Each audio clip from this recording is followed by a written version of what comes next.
தினம்தோறும் விளக்கேற்ற நல்ல எண்ணெய் இதயம் நல்லெண்ணெய்.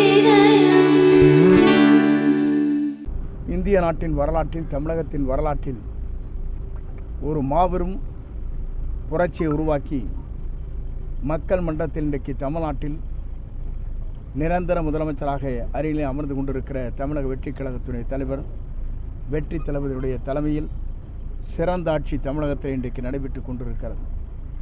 குறிப்பாக எல்லோரும் நினைத்தார்கள், இந்த ஆட்சிக்கு வரப்போகிறதா என்று கேள்விகள் கேட்கப்பட்டன. ஆனால் மக்கள் மன்றம், இளைஞர்கள், படித்தவர்கள், பெண்கள், குழந்தைகள் அனைவருமே தமிழக வெற்றிக் கழகத்துடைய தளபதி தான் தமிழ்நாட்டை ஆள வேண்டும் என்ற முறையில் வாக்களித்து வெற்றி பெறச் செய்தார்கள். அவர்களுக்கு கோடான கோடி நன்றி மலர்களை அவர்களுக்கு முதலில் நான் தெரிவித்துக் கொள்கிறேன். குறிப்பாக இந்த சட்டமன்ற தொகுதியை பொறுத்தவரையிலும் நகராட்சியில் இன்றைக்கு நன்றி கூறும் நாள் நடைபெற்று கொண்டிருக்கிறது.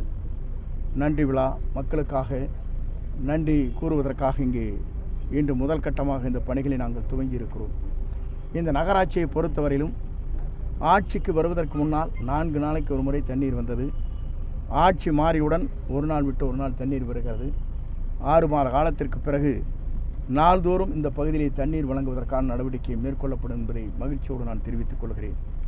அதேபோல் நகராட்சியில் இருக்கிற அனைத்து பணிகளும் சீரோடும் சிறப்போடும் தார் சாலைகள் தூசுபடியா தார் சாலைகளாக இங்கே இருக்கிற மக்களுக்கு அதே நேரத்தில் சுகாதாரத்தை பேணி காக்கின்ற வகையில் இந்த பணிகள் அனைத்தும் விரைவிலே நடைபெறும் என்பதை மகிழ்ச்சியோடு நான் தெரிவித்துக் கொள்கிறேன். தேரிப்பள்ள ஓடையை பொறுத்தவரையிலும் ஓராண்டு காலத்திலே அதற்கான காங்கிரீட் ஸ்லாப் அமைக்கப்படும். சாக்கடை தண்ணீர்கள் விரைந்து வெளியே செல்வதற்கு நடவடிக்கை மேற்கொள்ளப்படும்.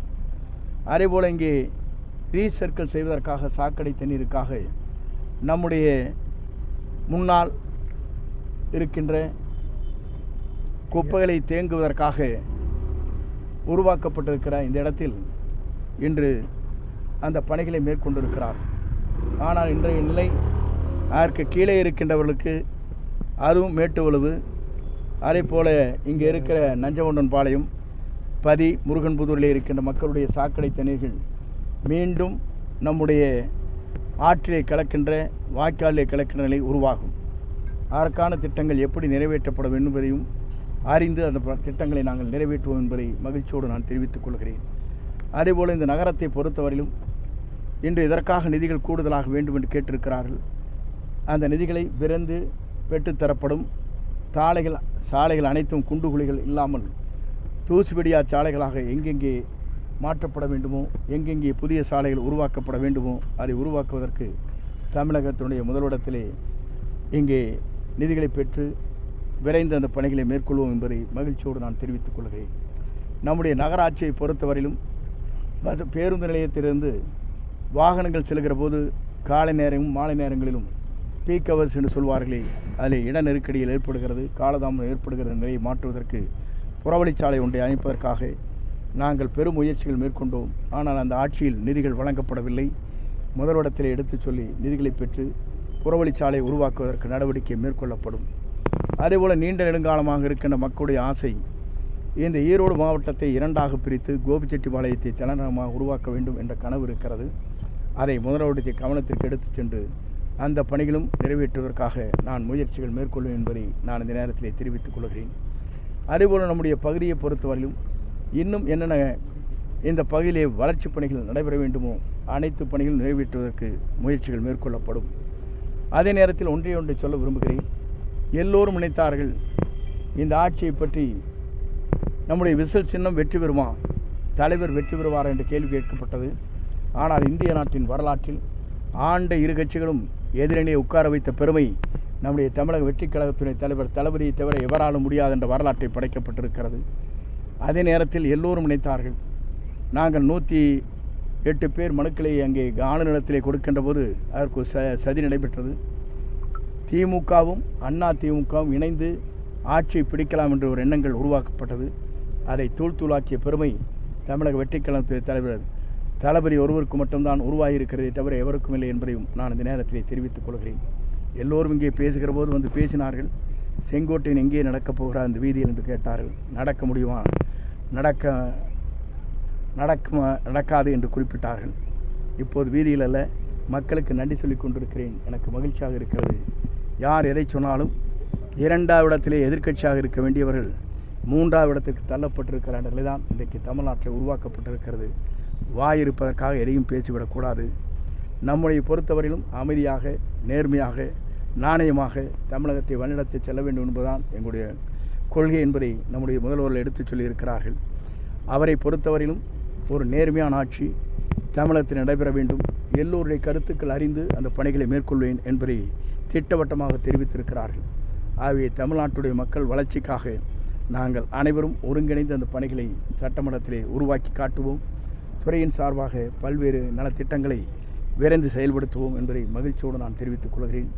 இங்கே வாக்களித்த வாக்காளர் பெருமக்களுக்கு மீண்டும் ஒரு முறை 10வது முறையாக வெற்றி பெற செய்ததற்காக கோடான கோடி நன்றி உங்களுடைய பாதங்களுக்கு தெரிவித்து விடைபெறுகிறேன். நன்றி, வணக்கம். அண்ணாமலை ஆரம்பித்த இயக்கம் நம்ம தாவேகாவுக்கு எதிராக ஒரு தொடங்கப்பட்ட இயக்கம்னு சொல்லி சொல்கிறாங்க. இல்லை, பொதுவாக அண்ணாமலை அவர்கள் எப்போதுதான் இயக்கத்தை இருந்து வந்திருக்கிறார்கள்.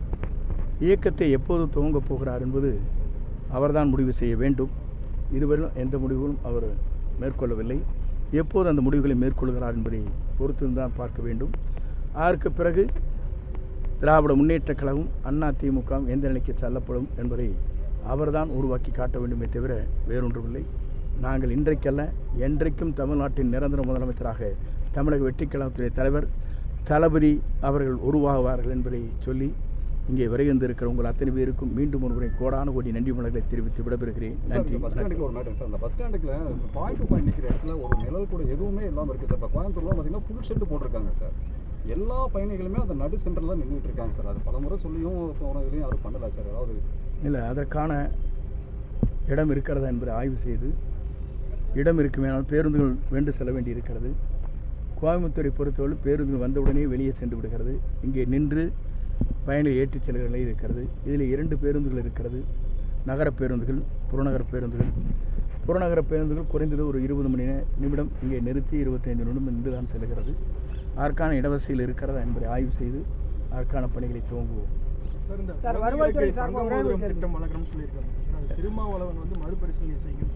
இல்லை, அவரை பொறுத்தவரையிலும் அவருடைய கருத்து.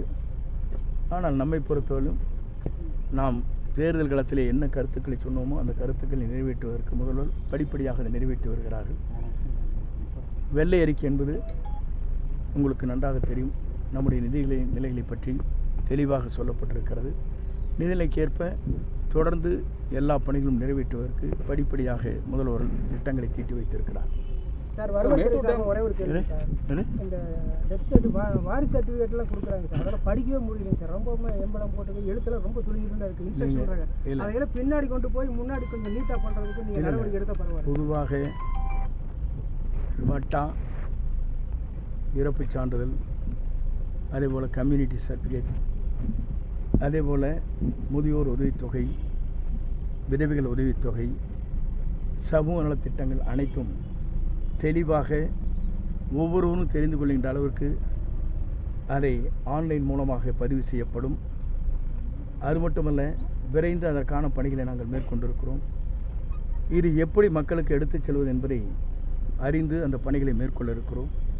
குறிப்பாக அனைத்து திட்டங்களும் நாம் ஆன்லைன் மூலமாக அந்த பணிகளை மேற்கொண்டு யார் வேண்டுமானாலும் எப்போது வேண்டுமென்றாலும் உங்கள் மொபைல் ஃபோனிலே எடுத்துக்கொள்கின்ற நிலையை உருவாக்குவதற்காக நடவடிக்கை மேற்கொண்டு வருகிறோம். அது விரைந்து செய்வதற்கு ஒரு 6 மாத காலம் தேவைப்படும். அனைத்து பகுதியும் தெளிவாக ஒருவருடைய நிலைகளை, எங்கே இருக்கிறார்கள், எந்த இடத்தில் இருக்கிறார்கள், எந்த பகுதியிலே வாழ்கிறார்கள், எவ்வளவு இடங்கள் அவங்களுக்கு இருக்கிறது, அவருடைய ஜாதி சான்றிதழ் என்ன, அவருடைய அதே போல் அவருடைய குழந்தைகளுக்கு பள்ளிக்கு செல்கிற குழந்தைகள் அனைவருக்குமே ஒரு வகையாக முறையில் ஆண்டுதோறும் அவர்கள் சாதி சான்றிதழை வாங்குவதற்கு மாற்றத்தை உருவாக்குவதற்காக நடவடிக்கை நாங்கள் மேற்கொண்டிருக்கிறோம். ஐடென்டி கார்டு என்று சொல்லப்படுகிற ஒரு அட்டையை வழங்கலாம் என்று நாங்கள் முடிவு செய்திருக்கிறோம். அதற்கான பணிகளையும் முதல்வர்கள் ஆணையிட்டு இருக்கிறார்கள். அந்த அடிப்படையில் முதல்வருடைய உத்தரவுக்கு இணங்க அந்த பணிகள் நிறைவேற்றப்படும். அவருடைய முகவரி, அவருடைய ஜாதி சான்றிதழ், அவருடைய பிளட் குரூப், அதற்கு பிறகு ஆதார் அட்டை, அவருடைய தொலைபேசி எண் அனைத்தும் அதில் இணைக்கப்படும் என்பதை மகிழ்ச்சியோடு தெரிவித்துக் கொள்கிறேன். ஒரு ஐடென்டி கார்டு நீங்கள் வைத்திருப்பதைப் போல ஒவ்வொரு மாணவர்களுக்கும் 10, 12 படிக்கின்ற மாணவர்களுக்கும் முதல் கட்டமாக வழங்குவதற்கு நடவடிக்கை மேற்கொண்டு வருகிறோம். அது விரைந்து அந்த பணிகளை முதல்வருடைய உத்தரவோடு நிறைவேற்றுவோம். சார் மேட்டூர் வந்து பாசனம் தண்ணி திறக்க இப்போ வாய்ப்பு இருக்காங்க சார்? 21 ஆண்டு காலம் 7 ஆண்டு காலம் மட்டும்தான் வெள்ளம் பெருக்கெடுத்து வருகிற போது, உபரி நீர் வருகிற போது தண்ணீர் திறக்கப்பட்டதை தவிர 21 ஆண்டு காலத்தில் 7 முறை தான் அந்த குறிப்பிட்ட நேரத்தில் திறக்கப்பட்டிருக்கிறது. மீத காலங்களில் 8ஆவது மாதம், 9ஆவது மாதம், 10ஆவது மாதம் தான் தண்ணீர் வருகிற போது தான் திறக்கின்ற சூழ்நிலை ஏற்பட்டிருக்கிறது. 90 அடி தண்ணீர் இருந்தால் மட்டும்தான் டெயில் என்று சொல்லப்படுகிற கடைகோடிக்கு தண்ணீர் எடுத்து செல்ல முடியும். ஆகவே தான் இந்த அரசு அங்கே கர்நாடக மாநிலத்திலே அங்கே இருக்கிற பகுதியில் கேட்ச்மெண்ட் ஏரியா என்று சொல்லப்படுகிற பகுதியில் மழை பெய்து அங்கே தண்ணீர் உபரி நீர்கள் வருகிற போது தான் அவர் திறந்து விடுகிறார்கள். அதற்காக நாம் இன்று மத்திய அரசோடு முதல்வர்கள் பேசுகிற போது உபரி நீர் வருவது திறந்து விடுகிறார்கள். இப்போது மாதத்துக்கு ஒரு முறை திறக்கப்படுகிற தண்ணீரை குறிப்பிட்ட காலத்தில் திறக்கப்பட வேண்டும். அப்படி வருகிற போது தான் குறுவை சாகுபடி நிறைவேற்ற முடியும் என்ற கோரிக்கை வைக்கப்பட்டிருக்கிறது. அதற்கான நடவடிக்கையும் முதல்வர்கள், பாரத பிரதமர், காவிரி ட்ரிபியூனல் எல்லா இடத்திலும் பேசியிருக்கிறார்கள். ஆகவே அந்த பணிகள் விரைந்து நடவதற்கு முயற்சிகள் மேற்கொண்டிருக்கிறார்.